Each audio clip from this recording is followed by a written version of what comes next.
NDA మరోసారి కేంద్రంలో అధికారంలోకి రాకుండా చేయాలి. ఈ లక్ష్యంతోనే ఇండియా అలయన్స్ ఏర్పడింది. ఆ తర్వాత ఏం జరిగిందో ప్రత్యేకంగా చెప్పక్కర్లేదు. ముచ్చటగా మూడోసారి దేశ ప్రధాని అయ్యారు నరేంద్ర మోదీ. ఆపై జరిగిన వరుస రాష్ట్రాల అసెంబ్లీ ఎన్నికల్లో సత్తా చాటాలి అన్నది ఇండియా కూటమి టార్గెట్. అది జరగలేదు. అన్ని ఎదురు దెబ్బలే. ఆ మాటకొస్తే టార్గెట్ సంగతి సోనియా కెరుక. అసలు ఇండియా అలయన్స్ ఉంటుందా లేదా అన్నట్టుగా తయారైంది పరిస్థితి. షాక్ మీద షాక్లు, దెబ్బ మీద దెబ్బ. కూటమిలో ఫైర్ బ్రాండ్స్, ట్రబుల్ షూటర్స్ అనుకున్న వాళ్ళంతా కుంపట్లు రాజేస్తూనే ఉన్నారు. ఇండియా కూటమి సాధించింది ఏదైనా ఉందా అంటే అలయన్స్ ఏర్పడిన నాటి నుంచి కూటమిలో లుకులుకులు తగ్గకుండా చూసుకోవడమే. ఇప్పుడు మరోసారి కూటమిలో సెగలు పొగలు భగ్గుమంటున్నాయి. మమతా కేంద్రంగా సాగుతున్న కూటమి రెండుగా చీలుతుందా లేక కాంగ్రెస్ వెనక్కి తగ్గుతుందా అన్నది చర్చనీయాంశంగా మారింది. దీనిపైనే ఇవాల్టి మ్యాగజైన్ స్టోరీ. మనకు బలం లేనప్పుడో లేకపోతే మనకన్నా ప్రత్యర్థి మరింత బలంగా ఉన్నప్పుడో కూటమి కడతాం. అన్ని రకాల శక్తియుక్తులను కూడగట్టుకుంటాం. ప్రత్యర్థిపై సమరం చేస్తాం. కానీ కూటమి కట్టడం వరకు ఓకే, కానీ సమరం మాత్రం ప్రత్యర్థితో కాదు, మాలో మాకే అన్నట్లుగా తయారైంది ఇండియా కూటమి పరిస్థితి. వరుస ఓటములతో కాంగ్రెస్ కింద మీద పడుతున్న వేళ తమను లీడ్ చేసేంత సీన్ 10 జన్పథ్కి లేదు అని కూటమిలోని పక్షాలు తేల్చి చెప్పేస్తున్నాయి. నేను లీడ్ చేస్తాను అని మమత జస్ట్ ఒక్క డైలాగ్ వదిలారు అంతే. దీదీకి జై అంటూ కూటమిలోని పార్టీలు అటువైపు క్యూ కడుతున్నాయి. కలిసికట్టుగా ఉన్నామని ప్రజలకు చెప్పడంలో పదే పదే విఫలమవుతున్న ఇండియా అలయన్స్లోని పార్టీలు కూటమిలో కుంపట్ల ఎపిసోడ్ని మాత్రం నాన్ స్టాప్ గా రన్ చేస్తున్నాయి. నరేంద్ర మోదీని ఢీకొట్టే ధీటైన నాయకుడు కానీ, పార్టీ కానీ, కూటమి కానీ దేశంలోనే లేదని బీజేపీ ధీమా ప్రదర్శిస్తున్న వేళ ఈసారి లెక్కలు మారుస్తామంటూ ఇండియా అలయన్స్ తెరపైకి వచ్చింది. నిజానికి యూపీఏనే ఇండియా కూటమిగా అవతరించినా అటు కాంగ్రెస్తో సహా కూటమిలోని భాగస్వామ్య పార్టీలు ఈసారి లెక్క వేరేగా ఉంటుందని బలంగా చెప్పాయి. సీన్ కట్ చేస్తే నరేంద్ర మోదీ మూడోసారి దేశానికి ప్రధాని అయ్యారు. ఆ తర్వాత జరిగిన వరుస రాష్ట్రాల అసెంబ్లీ ఎన్నికల్లో బీజేపీ సత్తా చాటుతూ వచ్చింది. మరి ఇండియా అలయన్స్ ఏం చేస్తోంది? నేషనల్ పొలిటికల్ స్క్రీన్ పై కూటమిలో కుంపట్లు అనే ఎపిసోడ్ ని పదే పదే ప్లే చేస్తూ వస్తోంది. కూటమికి ఇండియా అలయన్స్ అనే పేరు పెట్టడం దగ్గర మొదలైన లుకలుకలు ఇప్పటికీ కూటమిని వెంటాడుతూనే ఉన్నాయి. అయితే ఈసారి మాత్రం అంతకు మించి అన్నట్టుగా అలయన్స్ సెగలు కక్కుతోంది. ఇండియా అలయన్స్ ని లీడ్ చేస్తున్న కాంగ్రెస్ పార్టీనే టార్గెట్ చేస్తూ అలయన్స్ లోని భాగస్వామ్య పక్షాలు భగ్గుమంటున్నాయి. కాంగ్రెస్ నుంచి నాయకత్వాన్ని లాక్కుంటే తప్ప కూటమికి భవిష్యత్తు ఉండదన్న రీతిలో భాగస్వామ్య పక్షాలు వ్యవహరిస్తూ ఉండడంతో ఇండియా అలయన్స్ రెండుగా చీలుతుందా అన్నదాకా సీరియస్ డిస్కషన్ సాగుతోంది. లోక్సభ ఎన్నికల్లో ఇండియా అలయన్స్ ఓటమి పాలైనా సొంత మెజారిటీతో కేంద్రంలో ప్రభుత్వాన్ని ఏర్పాటు చేసే స్థాయిలో మాత్రం బీజేపీని ఉంచలేదు. కేంద్రంలో సంకీర్ణ శకానికి ముగింపు పలికామని పదే పదే చెబుతూ వచ్చిన బీజేపీ చేత అదే సంకీర్ణ ప్రభుత్వానికి నాయకత్వం వహించే స్థాయిలో ఇండియా కూటమి పర్ఫామ్ చేసింది. ఓటమి పాలైన ప్రత్యర్థికి గట్టి విజయాన్ని ఇవ్వకుండా అడ్డుకోవడంతో అటు కాంగ్రెస్, ఇటు ఇండియా అలయన్స్ భవిష్యత్తుపై ధీమా వ్యక్తం చేశాయి. కానీ ఆ తర్వాత జరిగిన వరుస రాష్ట్రాల అసెంబ్లీ ఎన్నికల్లో గత పరిస్థితి మళ్లీ మొదటికొచ్చింది. కాంగ్రెస్ వరుసగా ఓటమిని మూటగట్టుకుంటూనే ఉంది. ఇక మహారాష్ట్ర ఎన్నికల్లో అయితే మహావికాస్ అఘాడీ ఘోర పరాజయం పొందింది. దీంతో కాంగ్రెస్ ని నమ్ముకుంటే అంతే సంగతులన్న భావన ఇండియా కూటమిలో పెరుగుతూ వచ్చింది. అదే సమయంలో కూటమిని నడపడానికి తాను సిద్ధమని ఫైర్ బ్రాండ్ మమతా బెనర్జీ వ్యాఖ్యానించడంతో భాగస్వామ్య పక్షాలు వరుసగా దీదీకి జైకొట్టడం మొదలుపెట్టాయి. రాహుల్ గాంధీ రైట్ లీడర్ కాదని అనకుండానే మమతా బెనర్జీ రైట్ లీడర్ అంటూ సమాజ్వాదీ పార్టీ ప్రకటించింది. ఇక నెక్స్ట్ రౌండ్లో మీకు ఒక్కొక్క పార్టీ సమర్థించడం మొదలుపెట్టారు.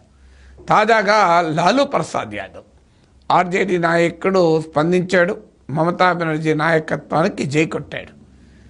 మమతా, తేజస్వి యాదవ్లు కూడా తేజస్వి యాదవ్, లాలూ ప్రసాద్ యాదవ్ కూడా మద్దతు ఇవ్వడం చాలా కీలకం. అంటే బీహార్లో 2025లో ఎలక్షన్స్ ఉన్నాయి. ఈ ఎన్నికల్లో ఇండియా కూటమి విజయాలు సాధించాలన్నా కూడా బలమైన నాయకత్వం ఉండాలి.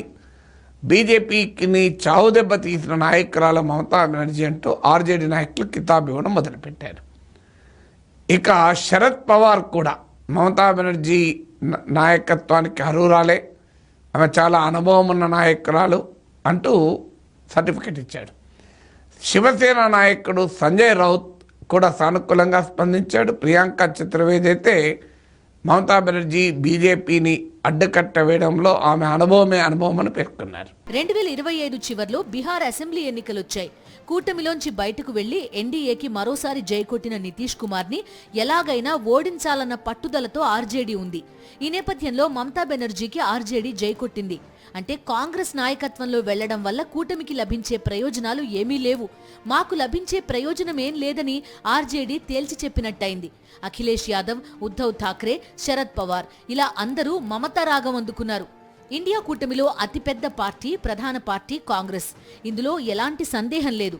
అదే సమయంలో కూటమిలో అనేక బలమైన ప్రాంతీయ పార్టీలున్నాయి. పశ్చిమ బెంగాల్లో లోక్సభ స్థానాలు 42, బీహార్లో లోక్సభ స్థానాలు 40, ఉత్తరప్రదేశ్లో లోక్సభ స్థానాలు 80. ఇండియా కూటమికి మమతా బెనర్జీ, లాలూ ప్రసాద్ యాదవ్, అఖిలేష్ యాదవ్ ఎంత ముఖ్యమైన నేతలో చెప్పడానికి ఇదొక చిన్న ఉదాహరణ. ఇప్పుడు వీళ్ల కేంద్రంగానే కూటమిలో కుంపట్లు రాజుకున్నాయి. అంటే కూటమిలో కాంగ్రెస్ తర్వాత అత్యంత కీలకమైన పార్టీలన్నీ ముక్త కంఠంతో కాంగ్రెస్ నాయకత్వం మాకొద్దని చెప్పేస్తున్నాయి. ఇండియా కూటమిలో మరో భాగస్వామ్య పార్టీ అయిన ఆమ్ ఆద్మీ అయితే ఇంకో అడుగు ముందుకేసింది. కాంగ్రెస్ నాయకత్వాన్ని ప్రశ్నించడం, కాంగ్రెస్ నాయకత్వం మాకొద్దని చెప్పడం వరకే ప్రస్తుతానికి కూటమిలోని ప్రధాన భాగస్వామ్య పార్టీలు పరిమితమైతే ఆమ్ ఆద్మీ మాత్రం అసలు కాంగ్రెస్ తో కలిసి తాము పోటీ చేసేది లేదని తేల్చేసింది. 2025 ఆరంభంలోనే ఢిల్లీ అసెంబ్లీ ఎన్నికలున్నాయి. ఈ ఎన్నికల్లో ఎట్టి పరిస్థితుల్లో విజయం సాధించాలని అటు బీజేపీ, ఇటు కేజ్రీవాల్ అత్యంత పట్టుదలతో ఉన్నారు. కేజ్రీవాల్ కి ఢిల్లీ అసెంబ్లీ ఎన్నికలు అత్యంత ప్రతిష్టాత్మకం. ఈ విజయంతో తన అరెస్ట్ అంతా కుట్రే అని చాటి చెప్పాలని కేజ్రీవాల్ పంతం. ఆమ్ ఆద్మీని ఘోరంగా ఓడించి ఢిల్లీలో కాషాయ జెండా ఎగురవేయాలని మోదీ అండ్ కో ప్రత్యేక వ్యూహాలు పన్నుతున్నారు. ఇంత ప్రతిష్టాత్మకమైన ఎన్నికలు పెట్టుకుని కూడా కాంగ్రెస్ తో కలిసి పోటీ చెయ్యం, విడిగానే ఎన్నికలకు వెళతామని ఆమ్ ఆద్మీ తెగేసి చెప్పేసింది. వ్యూహాత్మకంగా 1-2 సందర్భాల్లో కూటమిలోని పార్టీలు విడివిడిగా పోటీ చేయొచ్చు. కానీ కీలకమైన రాష్ట్ర అసెంబ్లీ ఎన్నికల్లో కూటమిని లీడ్ చేస్తున్న పార్టీతో కలిసి వెళ్లమని ఆమ్ ఆద్మీ చెబుతోందంటే ఇండియా అలయన్స్ నుంచి బయటకు వెళ్లే ఆలోచనలో కేజ్రీవాల్ ఉన్నారా అన్న చర్చ కూడా తన పరిధిని పెంచుకుంటోంది. ఇండియా కూటమిలో గతంలో అనేక లుకలుకలు ఉన్నా అవి అలకలు, తమ ప్రాధాన్యతలు కేంద్రంగా భాగస్వామ్య పార్టీలు సాగించాయి. కానీ ఇప్పుడు కాంగ్రెస్ నాయకత్వం కూటమికి వద్దంటే వద్దని బలంగానే చెబుతున్నాయి. కూటమిని కాంగ్రెస్ లీడ్ చేస్తోంది. కాంగ్రెస్ కి టెక్నికల్ గా మల్లికార్జున ఖర్గే నాయకత్వం వహిస్తున్నా నడిపించేదంతా 10 జన్పథే, రాహుల్ గాంధీ అండ్ కోనే. ఇప్పుడు కూటమిలోని పార్టీలన్నీ వినిపిస్తోన్న వ్యతిరేక రాగాలన్నీ రాహుల్ గాంధీ నాయకత్వాన్ని లక్ష్యంగా చేసుకునే అని రాజకీయ పరిశీలకులు విశ్లేషిస్తున్నారు. కాంగ్రెస్ ని గాడిలో పెట్టడం ఎలా అనే సబ్జెక్ట్లో దశాబ్దానికి పైగా ఫెయిల్ అవుతూ వస్తోన్న రాహుల్ గాంధీ ముందు మరో టాస్క్ వచ్చి పడింది. ఇండియా కూటమిలోని పార్టీల మెప్పు పొందడం ఎలా అన్నదే ఆ టాస్క్. అయితే ఈ టాస్క్ లో పాస్ కావడానికి రాహుల్ గాంధీ చాలా కాలంగా కింద మీద పడుతూనే ఉన్నారు. మమతా బెనర్జీ లాంటి ఫైర్ బ్రాండ్, శరద్ పవార్ లాంటి ట్రబుల్ షూటర్, కేజ్రీవాల్ లాంటి డాషింగ్ లీడర్, అఖిలేష్ యాదవ్ లాంటి స్ట్రాంగ్ లీడర్, ఇలా అందరూ కాంగ్రెస్ వైపు వేలు చూపిస్తున్నట్టుగా చూపిస్తూ రాహుల్ నే టార్గెట్ చేయడంతో ఇండియా కూటమి రెండుగా చీలుతుందా లేక కాంగ్రెస్ వెనక్కి తగ్గుతుందా అన్నది చర్చనీయాంశంగా మారింది. మమతా బెనర్జీ పక్కా ఫైర్ బ్రాండ్, కానీ ఆ ఫైర్ సొంత కూటమికే సెగలు పుట్టిస్తే శరద్ పవార్ రాజకీయ వ్యూహాలు పన్నడంలో నేర్పరి, కానీ ఆ వ్యూహాలు అయిన వాళ్ళల్లోనే ఆందోళన పెంచేస్తే ఇండియా కూటమిలో జరుగుతున్న పరిణామాలను కాస్త శ్రద్ధగా గమనిస్తే ఇలాంటి ప్రశ్నలు పుట్టుకొస్తున్నాయి. అయితే ఇందుకు వాళ్ళని తప్పు పట్టవలసిన అవసరం లేదు అంటున్నారు రాజకీయ పరిశీలకులు. అంతా నా ఇష్టం అన్న రీతిలో వ్యవహరిస్తున్న కాంగ్రెస్ వల్లే ఈ పరిస్థితి ఇక్కడి దాకా వచ్చింది అని తేల్చేస్తున్నారు. ఎన్నో ట్రబుల్స్ని ఫేస్ చేసిన నేతలు, ఎన్నోసార్లు ట్రబుల్ షూటర్స్గా సత్తా చాటిన నేతలు ఇప్పుడు తమ కూటమే కుదేలయ్యేటట్టు చేయడానికి రెడీ అయ్యారు. మరి కాంగ్రెస్ నాయకత్వం నుంచి తప్పుకొని దీదీకి పగ్గాలిస్తుందా? జమిలి ఎన్నికలు ఇప్పుడు దేశమంతా సీరియస్ గా సాగుతున్న డిస్కషన్ ఇదే. 5 ఏళ్ల పాటు ప్రతి ఏడాది దేశంలో ఎక్కడో ఒక చోట ఎన్నికల హడావుడి, అభివృద్ధి కార్యక్రమాలకు బ్రేక్ పడడం, పాలన మీద కన్నా రాజకీయాల మీద ఫోకస్ పెట్టడం లాంటివేవీ లేకుండా 1 నేషన్ 1 ఎలక్షన్ అంటోంది మోదీ ప్రభుత్వం. నిజానికి 2014 నుంచి మోదీ ప్రభుత్వం జమిలి ఎన్నికల మీద ఫోకస్ పెట్టినా ఈసారి మాత్రం పార్లమెంట్లో జమిలి ఎన్నికల బిల్లుని ప్రవేశపెట్టడానికి కూడా రెడీ అవుతోంది. కేంద్ర ప్రభుత్వం ఆ దిశగా విజయం సాధిస్తే లోక్సభ ఎన్నికలు 2029లో కాదు 2027లోనే వస్తాయి. దాంతోపాటు దేశంలోని అన్ని రాష్ట్రాల అసెంబ్లీలకు ఎన్నికలొస్తాయి. అంటే ఇక సార్వత్రిక సమరానికి దేశవ్యాప్తంగా అన్ని రాష్ట్రాల అసెంబ్లీల పోరుకి మిగిలింది కేవలం 2 ఏళ్లు మాత్రమే.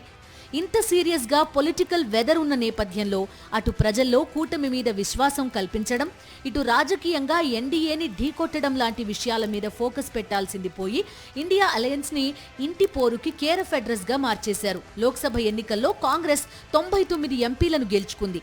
తొలిసారి నరేంద్ర మోదీతో సమరం చేసే స్థాయిలో రాహుల్ గాంధీ పొలిటికల్ స్క్రీన్ మీద కనిపించారు. కానీ ఆ తర్వాత వరుసగా జరిగిన రాష్ట్రాల అసెంబ్లీ ఎన్నికల్లో పార్టీని విజయ తీరాన నిలపడంలో రాహుల్ విఫలమయ్యారు. హర్యానా ఎన్నికల్లో పార్టీలో గ్రూప్ పాలిటిక్స్ కి చెక్ పెట్టడంలోనూ కంట్రోల్ చేయడంలోనూ రాహుల్ గాంధీ విఫలమయ్యారు. చివరికి హర్యానా ఓటమితో పాటు జిలేబీతో బీజేపీ వేసిన సెటైర్లు బోనస్ గా రాహుల్ కి లభించాయి. జమ్మూ కశ్మీర్లో ఇండియా అలయన్స్ విజయం సాధించినా కాంగ్రెస్ గెలిచింది 6 ఎమ్మెల్యే స్థానాలనే. 42 స్థానాలను నేషనల్ కాన్ఫరెన్స్ కైవసం చేసుకోవడంతో జమ్మూ కశ్మీర్ ఇండియా అలయన్స్ ఖాతాలోకి వెళ్లింది. ఆ తర్వాత మహారాష్ట్ర సంగతి ప్రత్యేకంగా చెప్పక్కర్లేదు. వీటన్నింటికి తోడు కూటమిలో పెద్ద పార్టీ, దేశవ్యాప్తంగా పోటీ చేసే పార్టీ అన్న హోదాతో సీట్ల సర్దుబాట్లో మెజారిటీ వాటా నాకే కావాలని కాంగ్రెస్ చేసే బేరసారాల మీద కూటమిలోని పార్టీలన్నీ తీవ్ర ఆగ్రహంతో ఉన్నాయి. మమతా బెనర్జీ అయితే సార్వత్రిక ఎన్నికల్లో పశ్చిమ బెంగాల్లో కాంగ్రెస్ కి ఒక్క ఎంపీ సీటు కూడా ఇవ్వకుండా విడిగానే పోటీ చేసింది. ఇలా ఇటు రాహుల్ నాయకత్వ లోపాలు, వరుస ఓటములు, వీటన్నింటికీ తోడు పెద్ద పార్టీ అన్న పేరుతో అధిక సీట్లు డిమాండ్ చేయడం, ఇలా అనేక రకాలుగా కాంగ్రెస్ ని భరిస్తూ వచ్చిన భాగస్వామ్య పక్షాలు ఇక మా వల్ల కాదనేస్తున్నాయి. నిజానికి ఇండియా కూటమిని బలోపేతం చేయడం, సమర్థవంతమైన నాయకత్వంతో భాగస్వామ్య పార్టీలకు భరోసా ఇవ్వడంలోనూ కాంగ్రెస్ విఫలమవుతూనే వచ్చింది. సార్వత్రిక ఎన్నికలకు ముందు నితీష్ కుమార్ ఎన్డీఏలోకి జంప్ కావడమే అందుకు ఉదాహరణ. నితీష్ కుమార్ సంగతి తెలిసి కూడా ఆయన్ని కాపాడుకోవడానికి ప్రత్యేక వ్యూహాలు రచించడంలో కాంగ్రెస్ విఫలమైంది. ఆ తర్వాత సీట్ల సర్దుబాటులో భాగస్వామ్య పక్షాలకు చుక్కలు చూపించడం దగ్గర నుంచి వరుస అసెంబ్లీ ఎన్నికల్లో ఘోర పరాజయాల వరకు తనను భరించాల్సిన అవసరం లేదని పదే పదే నిరూపిస్తూ వచ్చింది కాంగ్రెస్. దీంతో ఇప్పుడు కూటమిలోని పార్టీలు కూడా అదే మాట చెప్పడం మొదలుపెట్టాయి. కాంగ్రెస్ ని భరించడం ఇక మా వల్ల కాదని. ఇండియా కూటమిని లీడ్ చేసేదెవరు? ఎన్నికల సమయంలో కూటమికి సారథ్యం వహించేదెవరు? ఇంతకీ అసలు ఇండియా కూటమి ప్రధాని అభ్యర్థి ఎవరు? ఎన్నికల ముందే ప్రధాని అభ్యర్థిని ప్రకటిస్తారా? ఇలా అనేక ప్రశ్నలు సార్వత్రిక ఎన్నికల ముందు వరకు హల్చల్ చేశాయి. వాటిలో చాలా వాటికి అప్పుడు సమాధానం దొరకలేదు. ఇప్పుడు వాటికి మరొక ప్రశ్న తోడైంది. అసలు కూటమిలోని భాగస్వామ్య పార్టీలు ఒకే మాట మీద నిలబడతాయా లేదా అన్నదే ఆ ప్రశ్న. ఒకవైపు జమిలీ ఎన్నికల దిశగా మోదీ ప్రభుత్వం తీవ్రంగా కసరత్తు చేస్తుంది. అంటే లోక్సభతో పాటు అన్ని రాష్ట్రాల అసెంబ్లీలకి ముందే ఎన్నికలు రావచ్చు. బిగ్ ఫైట్ కి సర్వసన్నద్ధం కావాల్సిన తరుణంలో కూటమిని బిగ్ డైలమా వెంటాడుతోంది. ఇండియా కూటమిని మమతా బెనర్జీ లీడ్ చేయగలరని ధీమా వ్యక్తం చేస్తున్న స్వరాలు అలయన్స్ లో పెరుగుతున్నాయి. మరోవైపు అసలు ఇండియా కూటమి సృష్టికర్త తానేనని, దానిని నిర్వహించాల్సిన బాధ్యత కూటమి నేతలదే అని ఇప్పటికే స్పష్టం చేశారు. అదే సమయంలో కాంగ్రెస్ వైపు నుంచి మాత్రం ఎలాంటి స్పందన లేదు. పశ్చిమ బెంగాల్ దాటి మమతా బెనర్జీ ఎక్కడైనా తన ప్రభావం చూపించగలరా అంటూ కాంగ్రెస్ కండువాలు ప్రశ్నించినా ఆ తర్వాత ఈ అంశం మీద ఎలాంటి వ్యాఖ్యలు వద్దంటూ 10 జన్పద్ నుంచి ఆదేశాలు రావడంతో అంతా సైలెంట్ అయిపోయారు. అయితే పశ్చిమ బెంగాల్ బయట మమతా బెనర్జీకి ఏం బలముందన్న కాంగ్రెస్ ప్రశ్న నేషనల్ పొలిటికల్ స్క్రీన్ మీద హల్చల్ చేస్తోంది.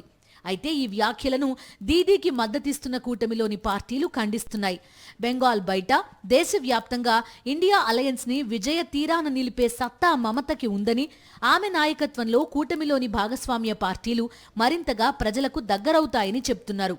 అదే సమయంలో బెంగాల్ బయట మమతకి బలం లేకపోవచ్చు, కానీ ఇమేజ్ ఉందన్న విషయాన్ని మర్చిపోకూడదని పరిశీలకులు విశ్లేషిస్తున్నారు. గుజరాత్ అభివృద్ధి నమూనాతోనే నరేంద్ర మోదీ 2014లో ప్రధాని అయ్యారన్న విషయాన్ని పరిశీలకులు గుర్తు చేస్తున్నారు. ఇటు చూస్తే వరుసగా ఎన్నికల్లో ఓటములు, అటు చూస్తే సమర్థ నాయకత్వాన్ని ప్రదర్శించడంలో ఇంకా తడబడుతోన్న రాహుల్ గాంధీ. వీటన్నింటి మధ్య కూటమిలోని భాగస్వామ్య పార్టీలే మీ నాయకత్వం మాకొద్దంటూ నిరసన రాగాలు. ఇవన్నీ కాంగ్రెస్ కి హఠాత్తుగా పుట్టుకొచ్చిన సవాళ్లు. వీటిలో ఏ సవాల్ని అధిగమించాలన్నా రాహుల్ గాంధీ తన లీడర్షిప్ మీద ఒక పాజిటివ్ వేవ్ క్రియేట్ చేయగలగాలి. కానీ అదే జరగడం లేదు. మరోవైపు మమతా బెనర్జీ ట్రాక్ రికార్డ్తో, మమత ఇమేజ్తో రాహుల్ గాంధీని పోల్చి చూడలేని పరిస్థితి. 1998లో కాంగ్రెస్ నుంచి విడిపోయి తృణమూల్ కాంగ్రెస్ ని స్థాపించారు మమతా బెనర్జీ. అనేకసార్లు కేంద్ర మంత్రిగా పనిచేశారు. 2 సార్లు రైల్వే మంత్రిగా వ్యవహరించారు. 2011లో తొలిసారిగా మమతా బెనర్జీ ముఖ్యమంత్రి అయ్యారు. 3వ ముఖ్యమంత్రిగా బాధ్యతలు నిర్వహిస్తున్నారు. 7 సార్లు ఎంపీగా పనిచేశారు. తృణమూల్ కాంగ్రెస్ ని పశ్చిమ బెంగాల్ దాటి బయట రాష్ట్రాలకు విస్తరింపలేకపోవచ్చు, కానీ దేశవ్యాప్తంగా మమతా బెనర్జీకి ఫైర్ బ్రాండ్ ఇమేజ్ ఉంది. లోక్సభలో ప్రతిపక్ష నేతగా ఉన్న రాహుల్ గాంధీ 2004లో క్రియాశీలక రాజకీయాల్లోకి వచ్చారు. 2014 వరకు అమేఠీ నుంచి ఎంపీగా గెలిచిన రాహుల్ 2019లో స్మృతి ఇరానీ చేతిలో ఓటమి పాలయ్యారు. ప్రస్తుతం రాయ్బరేలీ నుంచి ఎంపీగా ఉన్నారు. రాహుల్ గాంధీ కాంగ్రెస్ లో ఏ పదవిలో ఉన్నారన్నది పెద్ద విషయం కాదు. ఎందుకంటే కాంగ్రెస్ ని నడిపించేది 10 జన్పద్ అన్నది అందరికీ తెలిసిన విషయమే. 20 ఏళ్లుగా క్రియాశీలక రాజకీయాల్లో ఉన్న దేశ ప్రజలందరి ముందు సమర్థవంతమైన నాయకుడిగా ఇమేజ్ ని క్రియేట్ చేసుకోవడంలో రాహుల్ గాంధీ విఫలమవుతూనే ఉన్నారు. ఈ లోక్సభ ఎన్నికల్లో ఆ పరిస్థితిలో మార్పు వచ్చినా దాన్ని అందిపుచ్చుకోవడంలో రాహుల్ విజయం సాధించలేదు. దేశంలో బీజేపీని ధీటుగా ఎదుర్కొనే లీడర్ ఎవరన్న ప్రశ్నకి మెజారిటీ ప్రజలకు గుర్తుకొచ్చే పేరు మమతా బెనర్జీనే. ఈ పరిస్థితులే కూటమిలోని భాగస్వామ్య పార్టీలు మమత వైపు చూసేలా చేస్తున్నాయి. కాంగ్రెస్ నాయకత్వంలో తాము నష్టపోవడం తప్ప ఎలాంటి లాభం ఉండదన్న నిర్ణయానికి కూటమిలోని కీలక పార్టీలు వచ్చేశాయి. దీంతో ప్రస్తుతానికి వ్యూహాత్మకంగా కాంగ్రెస్ మౌనం పాటిస్తున్నా ఈ ట్రబుల్ ని షూట్ చేసే స్ట్రాటజీని డిజైన్ చేయడంలో 10 జన్పద్ తడబడుతోందని పరిశీలకులు విశ్లేషిస్తున్నారు. ఇప్పటికిప్పుడు ఇండియా కూటమిలో నాయకత్వ మార్పు రాకపోవచ్చు, కానీ మరో 2 నెలల్లో ఢిల్లీ అసెంబ్లీ ఎన్నికలున్నాయి. ఆ ఫలితాల కేంద్రంగా కూటమిలో కుంపట్లు మరింత భగ్గుమనడం ఖాయంగా కనిపిస్తోంది. ఇది వాల్టి మ్యాగజైన్ స్టోరీ.